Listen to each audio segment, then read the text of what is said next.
आज मैं पढ़ाने वाला हूँ सविनय अवज्ञा आंदोलन। सविनय अवज्ञा आंदोलन की विधिवत घोषणा महात्मा गांधी द्वारा 12 मार्च 1930 को की गई थी।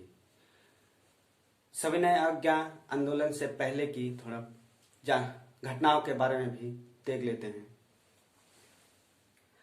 1922 में असहयोग आंदोलन गांधी द्वारा बंद घोषित किया गया। इससे कांग्रेस में आक्रोश की भावना प्रबल हुई, क्योंकि मांगों को ब्रिटिश सरकार ने नहीं माना था। लेकिन परिस्थितियां बदली और 1930 आते आते कांग्रेस के मांगों में भी परिवर्तन हो गया। पहले उनकी मांग थी डोमिनियन स्टेट की, अब उनकी मांग पूर्ण स्वराज की थी। पंडित जवाहरलाल नेहरू ने 1929 की लाहौर अधिवेशन में ये मांग रखी कि अब हमारा एक ही लक्ष्य है, पूर्ण स्वाधीनता। पूर्ण स्वाधीनता मतलब पूर्ण स्वराज। तत्कालीन पूरे विश्व में आर्थिक संकट छाई थी और इस आर्थिक संकट से उभरने के लिए इंग्लैंड ने भारत पर कर वृद्धि कर दी। कर वृद्धि के फलस्वरूप भारतीय किसान आक्रोशित और आंदोलित हो गए। इसका स्पष्ट उदाहरण 1928 का बारदोली आंदोलन में देखने को मिलता है।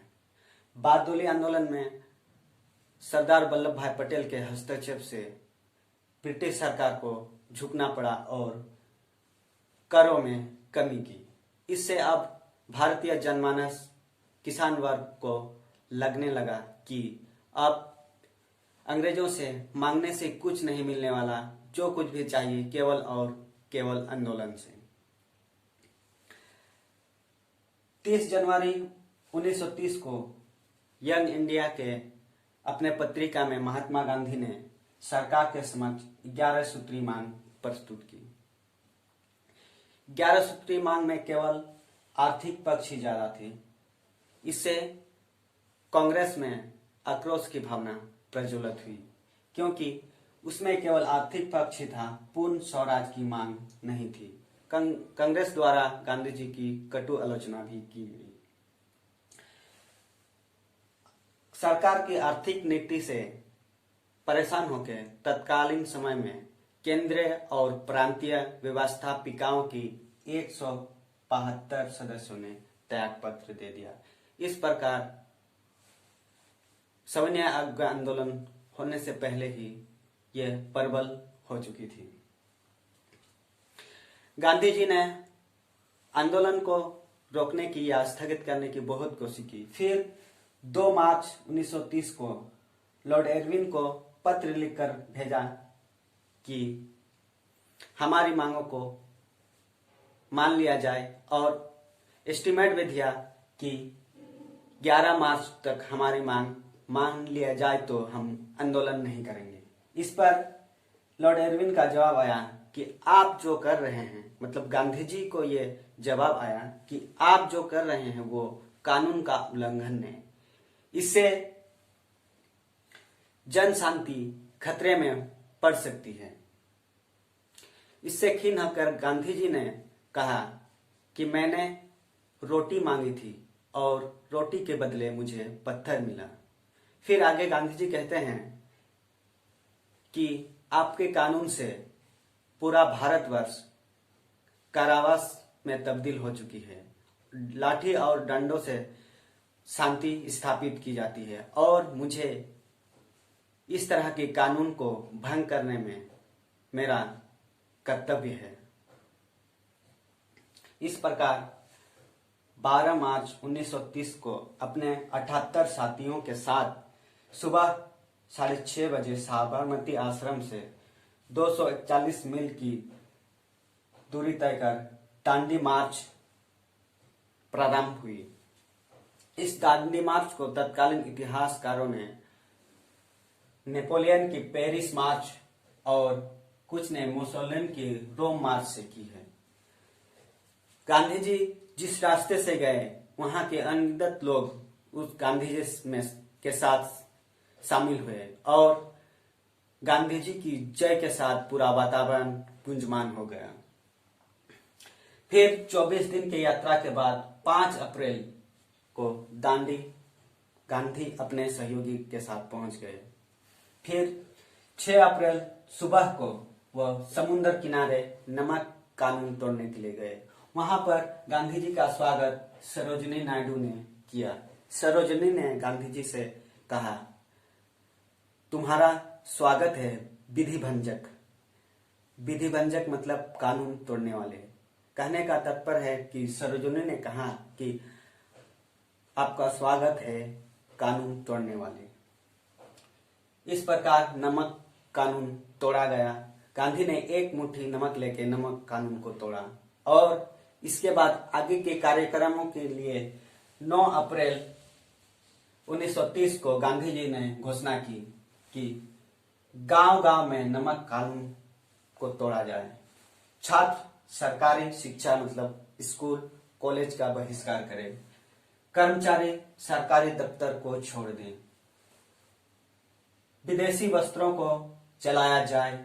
सरकार को कर न दिया जाए और महिलाएं शराब अफीम की दुकानों को घेराव करें। इससे अंग्रेजों में या इंग्लैंड में घोर प्रकृतियां हुई और उसने दमन चक्र प्रारंभ कर दिया। लाठी बंदूक के बल पर आंदोलन को दबाने की कोशिश की गई। आंदोलन इतनी प्रबल थे कि इसको लाठी और डंडों से नहीं दबाया गया। गांधी जी ने धरसना के कारखानों में अधिकार करने का ऐलान किया, लेकिन 5 मई को गांधी जी को गिरफ्तार कर लिया गया।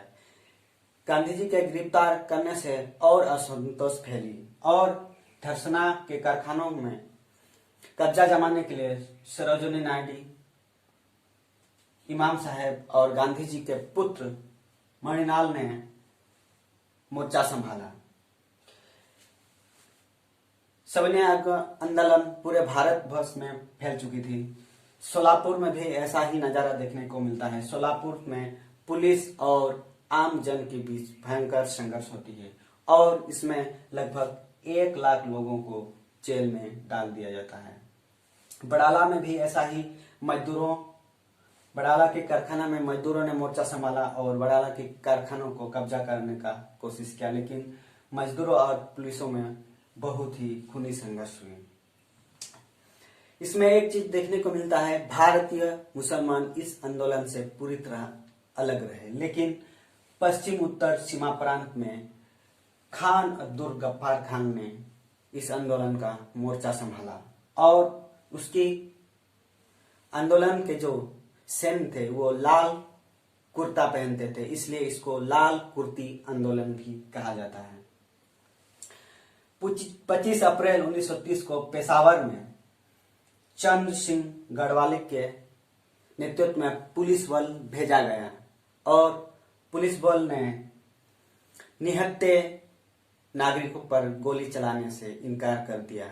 इससे चंद्र सिंह गढ़वाली का भारत के प्रति देशभक्ति जागृत या देखने को मिलते हैं। इससे लोगों को या आंदोलन करने वाले को और बल मिला।